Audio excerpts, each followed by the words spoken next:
نحمده ونصلي ونسلم على رسوله الكريم أما بعد فأعوذ بالله من الشيطان الرجيم بسم الله الرحمن الرحيم والأرض مددناها وألقينا فيها رواسي وأنبتنا فيها من كل شيء موزون۔ پارہ نمبر 14 سورۃ الحجر، رکوع نمبر 2، آیت نمبر 19، 20، 21۔ والارض مددناها، اور ہم نے پلایا ہے زمین کو، والقینا فیہا، اور ہم نے ڈال دی اس میں رواسیا، جبال، پہاڑ، وانبتنا فیہا من کل شیء موزون، وانبتنا، اور ہم نے اگائی، فیہا، اس زمین میں، من کل شیء موزون، ہر چیز مناسب، وجعلنا لکم، وجعلنا لنفعکم، اور بنا دیا ہے ہم نے تمہارے لیے، فیہا، اے فی الارض، زمین میں، معائشہ، سامان معیشت، ومن لستم لہو برازقین، اور وہ جو نہیں تم اس کو رزق دینے والے، اور وہ جس کو تم رزق دینے والے نہیں ہو۔ وَإِن مِّن شَيْءٍ، اور نہیں ہے کوئی چیز، إِلَّا عِندَنَا خَزَائِنُهُ، مگر ہمارے پاس اس کے خزانے ہیں، وَمَا نُنَزِّلُهُ، اور ہم نہیں نازل کرتے، نہیں اتارتے اسے، الا بقدر معلوم، مگر ایک مقرر اندازے کے ساتھ ہم نازل کرتے ہیں۔ آسمان کی بروج اور آسمان کی زینت، شیاطین کی حفاظت کے ذکر کے بعد زمین کے پلانے کا ذکر ہے مذکورہ آیتوں میں۔ باری باری پہاڑ ڈال دینے کا تذکرہ ہے۔ ظاہر ہے کہ زمین بھی اللہ کی مخلوق ہے، اللہ کی مملوک ہے، اور آسمان و زمین میں جتنے بسنے والی مخلوقات ہے، وہ سب مخلوقات اللہ کی مخلوق ہے، اللہ کی مملوک ہے۔ اہل زمین آسمان کی طرف بار بار آنکھیں اٹھا کر دیکھتے ہیں، جو اللہ کی قدرت کاملہ کی واضح دلائل ہے۔ سورہ لقمان کی آیت ہے، وَأَلْقَى فِي الْأَرْضِ رَوَاسِيَ أَن تَمِيدَ بِكُمْ، اللہ تعالیٰ نے زمین پر باری باری ثقیل پہاڑ ڈال دیے تاکہ وہ تمہیں لے کر حرکت نہ کرنے لگے۔ تفسیر روح المعانی جلد 14 صفحہ نمبر 29 میں سیدنا عبداللہ ابن عباس رضی اللہ تعالی عنہما سے منقول ہے کہ جب اللہ تعالی نے زمین کو پانی پر پلایا تو وہ کشتی کی طرح ڈگمگانے لگی، لہذا اللہ تعالی نے اس پر باری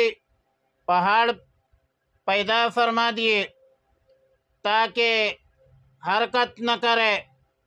ان پہاڑوں کے بارے میں تو سورہ نبا میں ہے کہ أَلَمْ نَجْعَلِ الْأَرْضَ مِهَادًا وَالْجِبَالَ أَوْتَادًا، کیا ہم نے زمین کو فرش اور پہاڑوں کو زمین میں گاڑ نہیں دیا ہے جس سے وہ ٹھہر گئی؟ لیکن یہ ایک سبب ظاہری طور پر ہے، اللہ کی مشیت ہوتی تو پہاڑ بھی پٹ جاتے، زمین بھی دل جاتی، اور پہاڑوں زمین جو ہے دونوں حرکت کرنے نہ لگتے۔ بہرحال پھر فرمایا وَأَنبَتْنَا فِيهَا مِن كُلِّ شَيْءٍ مَوْزُونٍ، اور ہم نے زمین میں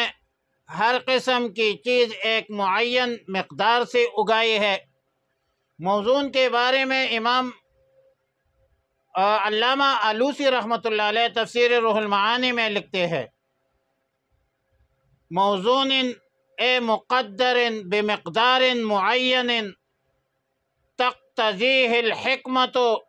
فہو مجاز مستعمل فی لازم معناہ، مطلب یہ ہے کہ بتقاضائے حکمت ہر اگنے والی چیز کی ایک مقدار معین اگائی ہے، جس سے کم ہو جاتی تو زندگی میں دشواریاں پیدا ہو جاتی، زیادہ ہو جاتی تو تب بھی مشکلات ہوتی۔ انسانی ضرورت کے تحت اللہ تعالیٰ نے غذائی اجناس گندم، چاول وغیرہ بہتر سے بہتر عمدہ پھل اللہ نے پیدا کی ہے، لیکن اگر زیادہ پیدا ہوتی، مقدار سے زیادہ ہر چیز جو مقدار سے بڑھ جائے تو پھر اس کے وقت اور حیثیت ختم ہو جاتی ہے۔ اللہ تعالیٰ نے انسانوں کے ضروریات کے مطابق جانوروں کے کھانے پینے کی ضروریات کے تحت جو ہے وہ پیدا کی ہے۔ اب ظاہر ہے اتنی زیادہ بھی پیدا نہیں کیا کہ وہ گلے سڑے اور اس کا رکھنا بھی مشکل ہو اور پھینکنے کی جگہ بھی نہ ہو، اور نہ اتنے کم پیدا کی ہے کہ انسانوں کی ضروریات بھی پورا نہ کرے۔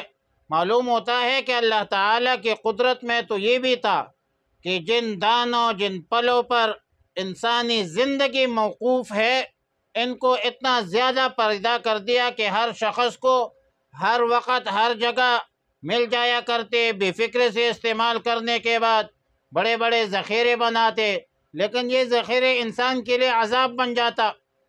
اور جب ایک خاص مقدار میں اللہ نے نازل کی ہے تو قدر و قیمت بھی برقرار رہی اور بیکار ہونے سے بھی بچے۔ من کل شیء موزون کا ایک مفہوم یہ بھی ہے کہ تمام اگنے والی چیزوں کو اللہ تعالیٰ نے ایک خاص تناسب اور موزونیت کے ساتھ پیدا فرمایا ہے، جس سے چیزوں میں حسن و جمال میں دلکشی بھی پیدا ہوتی ہے، اور مختلف درختوں کے تنے ہیں، شاخیں ہیں، پتے ہیں، پھول ہے، پھل ہے، مختلف سائز کے، مختلف شکلوں کے، مختلف رنگوں کے، مختلف ذائقوں کے ساتھ اللہ تعالیٰ نے ایک مقدار میں مختلف چیزیں پیدا کی ہے، جس کے تناسب میں حسن و جمال میں، دلکشی میں، اور اس دلکشی سے، اس حسن و جمال سے انسان فائدہ بھی اٹھاتا ہے، مگر ان تمام تر حکمتوں کا ادراک انسان کے بس میں نہیں ہوتا۔ انسان کا عقل بھی محدود ہے، انسان کا علم بھی محدود ہے۔ فرمایا وَإِن مِّن شَيْءٍ إِلَّا عِندَنَا خَزَائِنُهُ، کوئی چیز ایسی نہیں ہے جس کے خزانے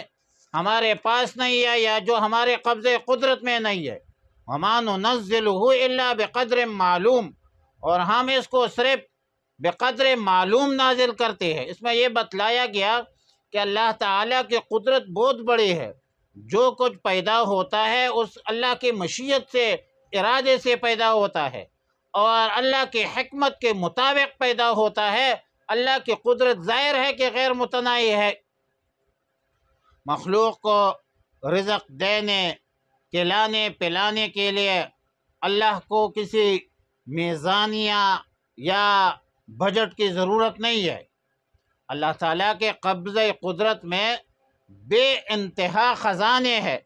اللہ تعالیٰ جب چاہے تو لفظ کن سے پیدا فرماتا ہے،